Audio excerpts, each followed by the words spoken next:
বছর মোবাইল আসার পর বাড়িতে অনেকটা কমে গেছে। পরীক্ষা পদ্ধতি এমন একটা জিনিস আমরা মনে করেছি যে সপ্তাহে যদি পরীক্ষার কথাটা হয় এবং সে যদি পরীক্ষায় বসে ডেফিনেটলি সে কিছুটা বাড়তি পড়া করবে। আমরা টপিক বলে দেবো যে ধরুন ইংরেজি 2টো লেসন পরীক্ষা হবে, তো 2টো লেসন আমরা বলে দেবো যে এই 2টো লেসন আর বাংলার এই চ্যাপ্টারগুলো শনিবার পরীক্ষা হবে। এইবার যখনই বলে দিলাম সে যত অনীহা থাকুক তার কিন্তু পড়ার চাপ খানিকটা হলেও বাড়ে। এই খানিকটা বাড়া থেকে এই খানিকটা করে পড়তে পড়তে কিন্তু পড়ার চাপটা তার উপর আসে, এটাই মূল উদ্দেশ্য। আর আপনারা তো বলবেন তো শনিবার স্কুলে পরীক্ষা আছে, এই জন্য না ছেলে ধরুন পড়ছে না, আপনারা বলবেন তোর শনিবার স্কুল আওয়ারেই পরীক্ষাটা আছে, আগে নয় পরে নয় যে কোচিংয়ের প্রবলেম বা কিছু হবে, স্কুল আওয়ারে ওই 10:30 থেকে 2:30 দেড়টা ওর মধ্যে। আর একটা কথা ভেঙে দিই, এটা অনেকের মানে স্টুডেন্টদের জিজ্ঞাসা ছিল, আপনাদেরও জিজ্ঞাসা থাকতে পারে যে এই টেস্টে যদি খারাপ ফল করে তাহলে টেস্টে কোনো ফলাফল হবে কিনা।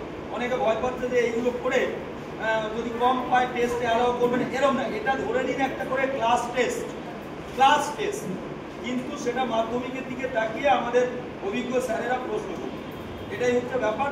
এর সঙ্গে টেস্ট পরীক্ষার কোনো সম্পর্ক নেই, প্রস্তুতি। আপনাদের ছেলে মেয়েদেরকে বাড়িতে রাখা চলবে, পাঠাতে হবে, ওদের পরীক্ষা আছে, স্কুলের পরীক্ষাটা দিতে হবে। এই যে পরীক্ষায় বসতে হবে এটাই ওদের রাখা হবে বলে আমাদের বিষয়। আমাকে একটু এক্সপ্লেন করবেন, আমাকে বিরোধী অফিসের কাছে বাকি সাবজেক্ট টিচার বা ক্লাস টিচাররা বলবে কোন ছেলের কী কী সমস্যা আছে, ঠিক আছে? তাহলে আপনারা আমাদের চিন্তার সঙ্গে সহমত, ঠিক আছে সে অঙ্ক পরীক্ষায় তাকে আমি 20 নম্বরে পরীক্ষা দিলাম, সে 20-তে 0 পাচ্ছে, তার মানে মেধার দিক থেকে তার কোন জায়গাতে আমরা বুঝতে পারছি।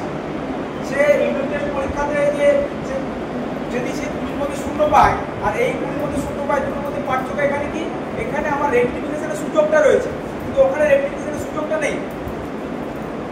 তাকে আরো বেশি করে সচেতন করার জন্য এই প্রয়াসটা আপনারা আশা করি প্রত্যেকেই সহমত পোষণ করবে। আমরা ইন্ডিভিজুয়ালি প্রত্যেকটা সাবজেক্ট ধরে আপনাদেরও দায়িত্ব আপনাদের সন্তানদের কাছে প্রত্যেক দিনের যে পড়াগুলো কী কী পরীক্ষার সিলেবাস কী সেগুলো জানুন, জেনে তাদেরকে প্রশ্ন দেখুন।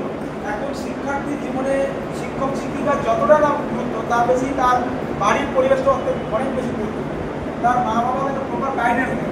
আমরা স্কুলের 5 থেকে 9.5 ঘন্টা সময় দিই, অধিকাংশ সময়টা কিন্তু বাড়িতেও কাটাচ্ছি। এই বাড়ির পরিবেশ এবং মা বাবার সান্নিধ্য তাদের খুব দরকার। মা বাবা তাদেরকে অনেক ভালো করে গাইড করবে, আমরা তো অবশ্যই গাইড করবো, কিন্তু এই স্কুলের সময়টা তারা সেই সময়টা তারা কী করছে, কোথায় যাচ্ছে, এইটা আমরা পাবো। এই বছর ওদের কোনো কিছু থেকে সেটি হচ্ছে কোনো রকম সংশোধন করে যাবে। একটাই বোঝা বোর্ড এক্সামটা দেখে গেছ, এই পরীক্ষার জন্য একটা ভালো রকম প্রস্তুতি আমরা মনে করি যে একটা ছাত্র যদি ভালো প্রস্তুতি নেয় তারা বলতে পারে ভালো করেছে, কিন্তু এমনটা তো হতে পারে না, হয় না, কোনো সম্ভব নয়। খারাপ করে 12 নম্বর পেয়েছে, তার প্রস্তুতি নেই, সে 12 নম্বর পেতে পারে না। এমন হয়েছে অনেক ক্ষেত্রে হয়তো ভালো করেছে, সে পরীক্ষার সময় প্রশ্ন নয়। আমরা সেইগুলো শেখাবো যে একজন শিক্ষার্থী তার পরীক্ষাতে 3 ঘন্টা 15 মিনিট সময় সেইটা কীভাবে করবে। সেই জন্য আমরা মাধ্যমিক পরীক্ষার পর সময় দেবো তাদের। আমাদের এখানে প্রত্যেকেই মাধ্যমিক উচ্চ মাধ্যমিক খাতা দেখেন কোন কোন মার্কস দিলে। ধরুন একটা প্রশ্নপত্রে 5 নম্বর আছে, সেই 5 নম্বরে কোন উত্তরটা লিখলে তাকে 5-এ 5 হবে, কীরকম লিখলে সে কম নাম্বার পাচ্ছে, এগুলো আমরা শেখাই হাতে করে। তাদের জন্য কিন্তু আপনাদেরও প্রস্তুত দরকার, আপনারাও ছেলেমেয়েদের বোঝান। আমরা এই ক্লাস টেস্টের মধ্যে দিয়ে ছেলেমেয়েদেরকে মেসেজ করবো, তেমনি ঘাটতিগুলো তুলে ধরবো, তোমার এই জায়গায় কাজ। আমি একটু বললাম, আপনারা আশা করি এই বিষয়গুলো আপনারা বুঝবেন এবং সেই বুঝে ছেলেমেয়েদেরকে শনিবার ক্লাসে পরীক্ষাগুলি করবেন। নমস্কার। A B C D 4টে section. বিএডের সেকশনে আমরা বলি, যারা বিএডের সেকশনে গার্জেন এসছেন আমাকে ভুল ভাববেন না। এবারের মতো এত খারাপ ব্যাচ আমাদের পুরোবার স্কুলে আমরা আসি। আমি যে কদিন এই স্কুলে মাস্টারি করছি, এবারের যে ব্যাচ অন্যান্য সব ব্যাচকে ছাপিয়ে গেছে খারাপের দিক থেকে।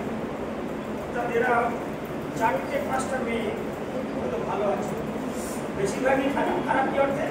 এই যে স্যার বললেন আমরা যে পরীক্ষাটা দিলাম ওই ফার্স্ট ইউনিট টেস্টটা ওর পরিপ্রেক্ষিতে বলছি। এছাড়া আমরা যখন স্যাররা ক্লাস দিতে যায় তখন বৃষ্টির মধ্যে অন্য এ বি সি ডি ছেলেমেয়েরা কিন্তু ছেলেগুলো এসছে, তাদেরকে আমরা কম এসছে বলে একটা ঘরে ক্লাস করতে দিয়েছি। ধরুন কোনো সেকশনে এসছে হয়তো 8 জন, কোনোটায় 9 জন, কোনোটা হয়তো 12 জন, একটা ঘরের লোক ভালো ক্লাস হয়েছে। আজকে মেয়েরা 1 জন এসছে, আমি জানি না কি কারণ, মেয়ে বলে নাকি বা ভুলটুসি বলে জানি না কারণটা কি আমার মাথায় ঢোকে নি। এক পরে মেয়ে এসেছিল, পরে মেয়ে 5টাই মেয়ে এসেছিল, তাকে পাঠিয়ে দেওয়া হয়েছে। রানিং স্কুল হলে ওদের প্রায় লোকসংখ্যা আছে কতজন? 57। আসুন, অন্যান্য বারে মেয়েরা অনেক বেশি থাকে, এবারে আমাদের 9 এতে 80-র উপরে আছে, কিন্তু এবারে কোনো কারণে এটাতে মেয়ের সংখ্যাটা কম। হয়তো ওই সময় 5 ভর্তি ছিল, আমরা কম নিয়েছিলাম হয়তো, সেইটা করে করে গিয়ে এখন 57 জন এসছে। আপনারা একদিন যারা সচেতন গার্জেন্স দেখবেন ওই 18 জন, 20 জন, 22 জনের বেশি আসবে। অথচ আমার বিশ্বাস প্রত্যেকটা ছেলে মেয়ের পিছনে কিন্তু একটা করে টিউশন মাস্টার দেওয়া আছে। 11-12 আমার একটা সাবজেক্টের ইংলিশে করে টিচার একজন লোক গল্প ছিল, আমাদের শোনাচ্ছি, বলছে আমার